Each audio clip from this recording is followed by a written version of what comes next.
The more stuff I buy off Facebook Marketplace, Craigslist, anything like that where you can buy used machines, those two I use the most, the more irritated I seem to get.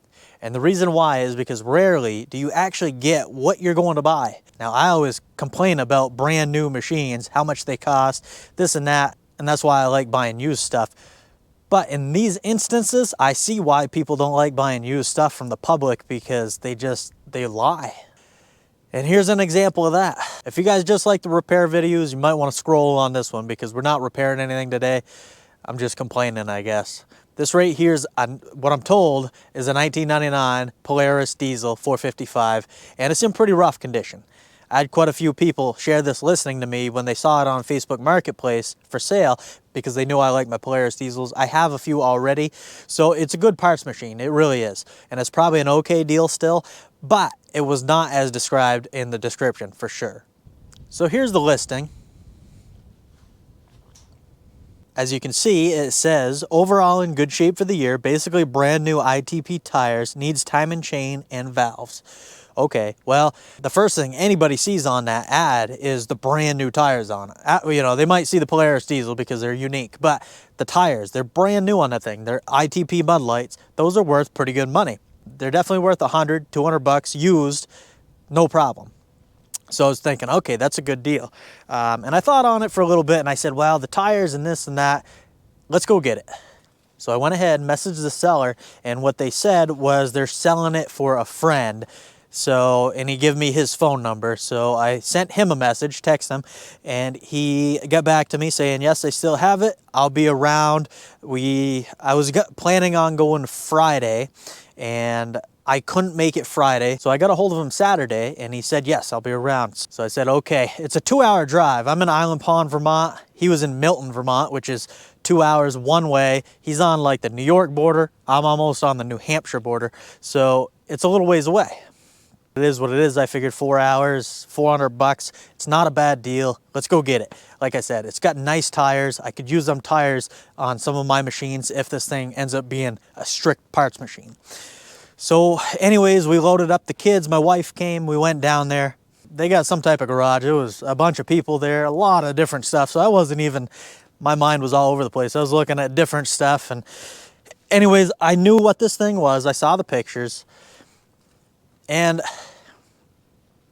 when I'm selling stuff, I hate when people lowball me on my price, especially if I price it reasonable. And I thought this was price reasonable, so I wasn't going to talk him down on the price or whatever. Before I left, I did ask him, you have all the plastics for this thing, right? And everything's there? He said, yes, it was a complete machine. So perfect. So I got there and I saw it, and you know, as you can see, you know, it is what it is. The plastic's a little faded. It's not horrible, but, and the engine was all there. She's obviously been sitting a good while because it's got like moss growing on it. Apparently this stuff is just sitting in there, the engine and stuff. The engine mounts out of it. So I talked to him about that. He said the timing chain broke, the valve, it bent the valves. Didn't look like it hit the piston. So I said, okay, well, let's just load it up. They had a little Bobcat there, so I didn't even have to worry about rolling this on, which if I did, I mean, I brought my ramps and everything so I could push it up on. And I think if I would have pushed it up on, I probably would have noticed the problem. So they loaded it up, wasn't even thinking, paid him the $400, didn't argue on the price at all, just paid him. And then I took off and I was like, oh, I forgot a bill of sale. So I went back, grabbed the bill of sale, and then we headed out again. I got about halfway home, and I don't know, I was talking to my wife about something, and I said, wait a minute. I looked back, and these tires are not the tires that were in the ad. Like, I mean, these things are flat, and they're bald, especially this one. This one's completely bald. I mean, bald. And I said, what the heck? So I was like, come on, come on. I didn't talk him down at all. It specifically said in the ad, brand new ITP tires, and you could see that there were nice tires in the ad. I didn't even think to look. I can't believe I didn't notice that when I was there. I was in a rush, like I said, had the kids in the truck. I just wanted to load up and get home. And anyways, I messaged him. I knew it wasn't gonna go anywhere, but I messaged him. I said, hey, what the heck happened to the tires that were on this thing that were in the ad? And I sent him the picture of the tires. I sent him a picture of the ad that just said it had brand new ITP tires on it. He said, oh, those didn't come with the machine. I don't know why my friend posted that. So I just gave him a thumbs up and then left it at that because, you know, what am I going to do? I already bought it. I should have paid attention. I should have looked at it. This was costing me a minimum of 4 hours of time, 2 hours there, 2 hours back, whatever it took me to look at the machine. I should have looked at it. I probably still would have brought it home, but I probably would have talked him down a little bit on the price. He was asking $400, which is not bad, but I was expecting to pay $400 with the brand new tires on it. So it is what it is. It definitely irritated me a lot. You know, if I would have got there and I noticed it, maybe I would have been a little different, but it is what it is. This, you know, this is definitely not the first machine that this happened to me on, and I'm sure it won't be the last one. At least this was only $400. Let's go over here and look at this Can-Am because I got really screwed on this thing. I know I said I was going to do the Can-Am next. However, I'll save that one till last. This right here is a 2008, I believe it is, Kawasaki Brute Force 650i, so it's the independent. As you can see, it's got decent tires on it. It's not a bad overall looking machine. Now this thing actually wasn't too far away from me. It was like maybe 45 minutes away, so not too bad. The ad said needs clutch work, $1,200, which is a good deal if it only needed clutch work. And I got there and we couldn't start it. I kind of had a feeling because it sounded a little weird when we were turning it over, but it was in the wintertime, it was cold, and he said he hadn't started in a while. We hooked a booster set up to it and it just wouldn't start. Again, I was in a rush. I had a eye appointment, I think, or something. I don't know. I was in a rush for sure. So I looked it over and I was kind of wondering if it's going to need engine work because I dealt with some of these V-twin Kawasaki's before and it seems like the cranks go out a lot on them. Well, I got it back home and I got it running and oh yeah, she's going to need some crank work. Battery in there. I'll go ahead and turn the ignition on. Choke it and we'll see what we get.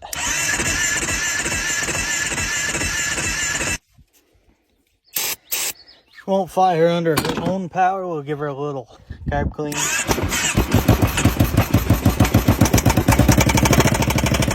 Listen to that motor.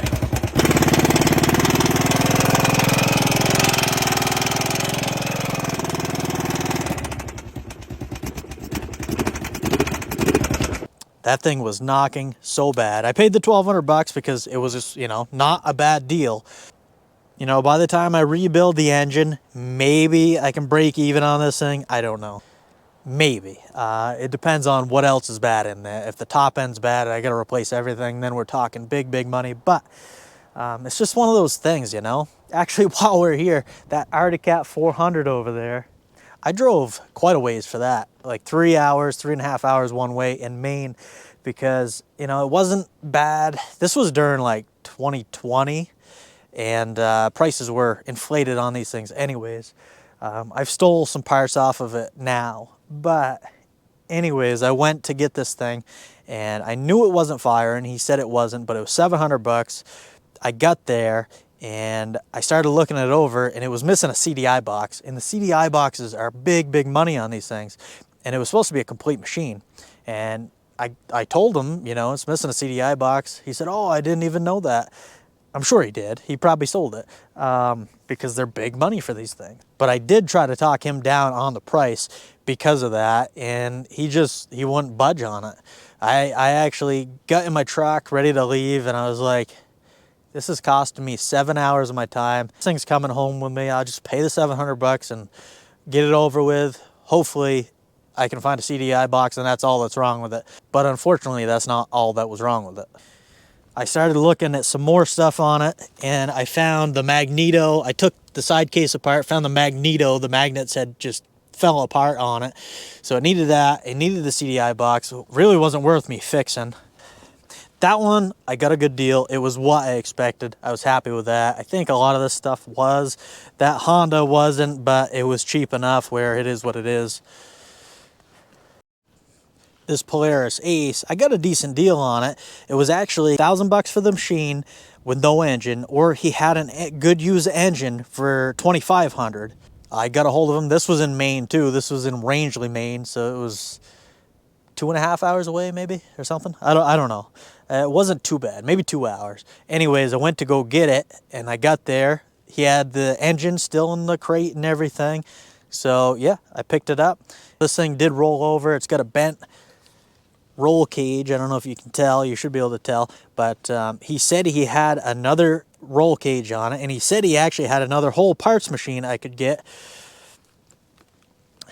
So yeah, I paid the $2,500, which was a good deal if I get this thing back together for $2,500. But I'd have to make another trip because I think his stuff was down in Mass or Connecticut or something, the parts machine and the other roll cage. Well, a couple weeks went by and I asked what's going on, and he said, well, I haven't made it down yet.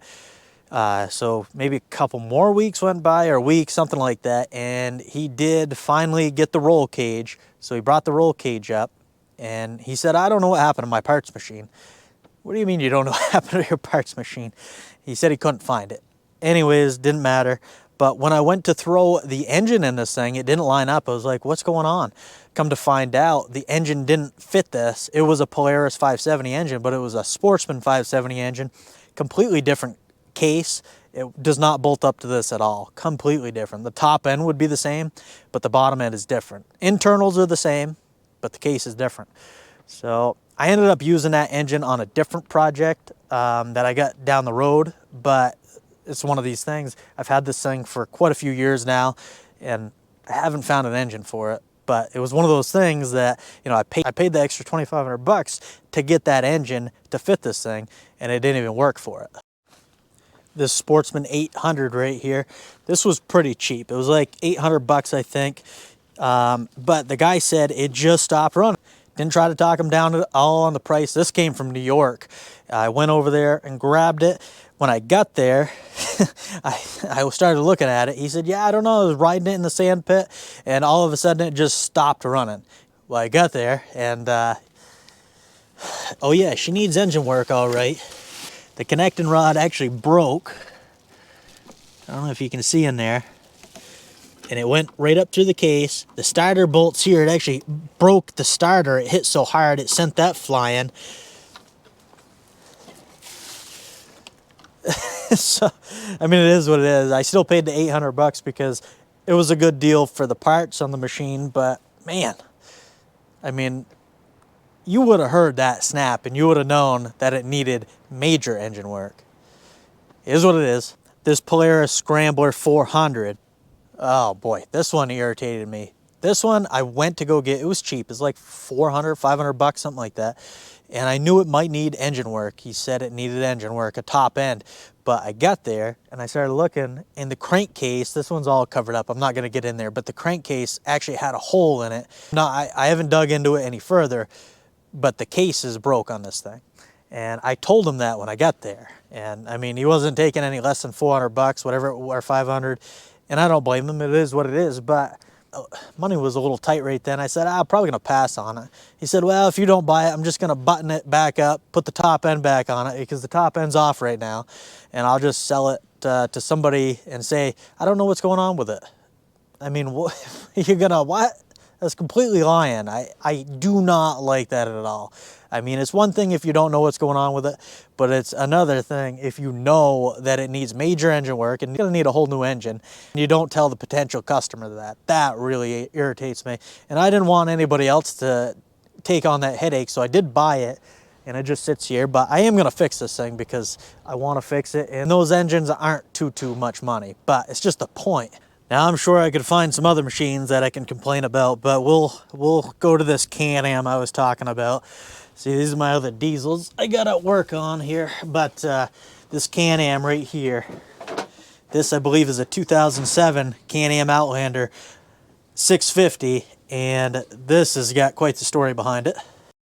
I know it might look a little rough, but it wasn't in horrible shape when I bought this thing. Everything was there. Everything's torn apart now. This thing was posted on Marketplace, and it was for $2,300, I think it was. Might have been $2,500. I think it was 2,300. I paid 2,300 for this. So anyways, this wasn't that far. I was working in Newport. I saw the ad. So when I saw this ad, I was like, that looks like a familiar ATV to me. And then it dawned on me, a buddy I used to go riding with, he was very hard on his machine. I said, that's gotta be his machine. And so I messaged the guy and I was like, hey, is that so-and-so's machine? He said, no. I said, oh, really? I said, it looks just like it. He said, nope. I said, okay, whatever. Anyways, I mean, I didn't care. I know he was hard on his machine, but even if it was his machine, I was going to buy it as long as it ran good and everything. He said it run and drive good. It needed a few little things. Tires were weather cracked and stuff. They have really good tread, but they are weather cracked badly and they don't hold air. I went there after work to pick this thing up. He was like 20 minutes away or something. So I got there, looked at it, chatted with him for a little bit, and it fired right up. It sounded pretty good. I checked the engine oil in it. The engine sounded good. I started it up. He didn't have much of a place where I could actually test it out, but I tried it around his driveway, left it idling for, you know, probably 5-10 minutes. Everything seemed fine on it. Asked him if he had the title. He didn't have a title. That was a big downfall, and I thought that was why this was so cheap at the time. You know, 2,300 bucks wasn't bad for this thing. So I was looking at this thing, and I don't have a battery in this. I don't have a lot of stuff hooked up on this thing, but when you turn the key on these things, on the speedometer, you can program whatever you want to say on it. And when I turned that on, guess what it said? It said Tyler's name, my buddy that I used to go riding with. This was his old machine, 100%. And I told the guy that. He said, oh, I don't know. Well, it is what it is, whatever. But anyways, I ended up buying it because it sounded good and everything. Got it home. Went for one little ride. If you see me take my test rides, there's like I go up a couple of hills and then there's an open area before I go up like a little rock pile. When I get up to what I call the wood yard there, this thing started overheating on me. It was flashing. The fan was on, wouldn't shut off. Shut it down, let it cool down. I think I walked home. Me and my wife hopped on another machine, went up there, pulled it back, let it cool down, opened up the radiator, nothing in that radiator. I poured coolant in it when it cooled down, and it literally was just dripping out of the engine, out of the bottom of the engine. I was like, what the heck? As soon as I poured it in, it came out that fast. Oh my gosh. So I started looking at it and there was a hole in the crankcase. This really irritated me because I paid quite a bit of money for it. I sent the guy a message. I said, what the heck is going on? You didn't tell me anything about the bad engine having a hole in it and leaking coolant out. And he said, oh, I didn't know nothing about that. And I said, well, what can you do? And he said, there's nothing I can do. It is what it is. I bought the thing as is, but man, I didn't like that. Anyways, I wanted to fix this thing up. I got that much money into it. I might as well try welding it. I'll keep the machine for myself and use it around the house or something. And I tried welding it. It didn't hold, unfortunately. So I needed a CV shaft, needed some other stuff for it. And now I need an engine case, which they're pretty big money, and I'd have to pull this thing completely apart, rebuild everything. If I find anything in there, I'm gonna have to rebuild it. Well, I was gonna do it because, I mean, I'm into it this far, I might as well rebuild the thing. I got a hold of Tyler, the original owner of this thing, and I told him I picked it up. I asked him if he had the title, and he said, no, I bought it from New Hampshire, never got a title with it. It was what it was, but he said, oh, that's cool, you end up getting it. He said, what'd you pay for it? I said, I ended up paying 2,300 bucks for it.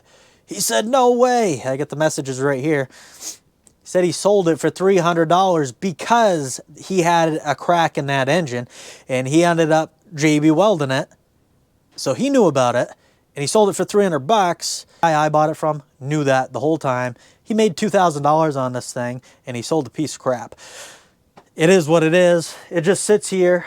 It had a radiator relocator on it. I sold that, and I think I stole a cylinder, piston, something like that off for one of my other projects. Just a lot of money wasted right there. I could part, you know, there's some stuff I could part out on there, but at this point, I'm actually sick of talking about it. Now, obviously, not every used machine on Marketplace is bad, and not all the sellers are bad. I mean, I sell stuff on there all the time, but I'll tell the customer anything I know about that machine. You know, there might be something wrong with it that I don't know, but I try to give the best description as possible so stuff like that don't happen, because man, does it irritate me when stuff like that happens. The Can-Am, I lost big money on. This, I know it's not a lot of money, it's 400 bucks, but the tire situation irritated me just because it's not what it was advertised with. Now, yes, it may have been a genuine accident that his buddy put on there, but I don't know. He should have never took pictures with those tires and posted it online. Another thing with this, like I said, I asked him specifically if it had all the plastics, and he said yes. And he did have most of them, but he was missing this side panel. I know it might not be a lot, but still, that side panel is hard to find, you know, for this Polaris diesel. So the side panel's missing. The tires, they swapped before I got there. Obviously, now it makes me a little nervous on what else I'm going to find on this thing that they're not telling me about. I don't know. Anyways, sorry for the long rant. This thing just triggered something in me, and I figured I'd have to share it. I know I'm bad about this and I need to get better, but if I was going to give somebody a piece of advice on what to look for on a used machine purchase, if you're going to look at something that's supposed to be running good and driving good and you pay big money for it, or you're gonna, the first thing I would do, make sure the engine's cold before you fire it up. Check the coolant. I know some machines are hard to get to, but I would, you know, like these Grizzlies, this doesn't have a rack on it, but if it did, your coolant is right there. First thing I'd do, check that coolant, make sure it's full, because if it's low, you know you got something wrong. This one is pretty much full. Second thing I do, check the engine oil. They're going to be in different locations. The Grizzlies are right there. Make sure it's at the right, proper level. Make sure it's not milky. Make sure it doesn't look too bad. And then you can keep going from there. If it has a separate transmission, check the transmission fluid level. Fire the machine up, make sure it sounds good, make sure everything works, make sure you're high, you're low, make sure all your gears work. Let it sit there and idle. Let that fan cycle on and off a couple times. That'll tell you right there that it's heating up and cooling down properly. There's just so many things you can check on these that you would be there all day if you want to check everything. But those are the major things. Obviously, check wheel bearings, check your brakes, check all that stuff. But that stuff can be replaced fairly cheap. Now, the engine situation, transmission situation, you're going to get into big money on a lot of the machines. So if you're paying big money for something, make sure the machine you're purchasing is actually what they say it is. Hopefully, you can find some of this information I just spelled out useful, and good luck with your purchases. And before I go, the reason I picked that diesel up was because I am going to sell one. If anybody's interested, I will be fixing one up. That thing looks a little too rough for me to fix up. I might use some parts on it. But I think it's going to be one of these two that I'm fixing up to sell. So if you're interested, they'll be coming sometime.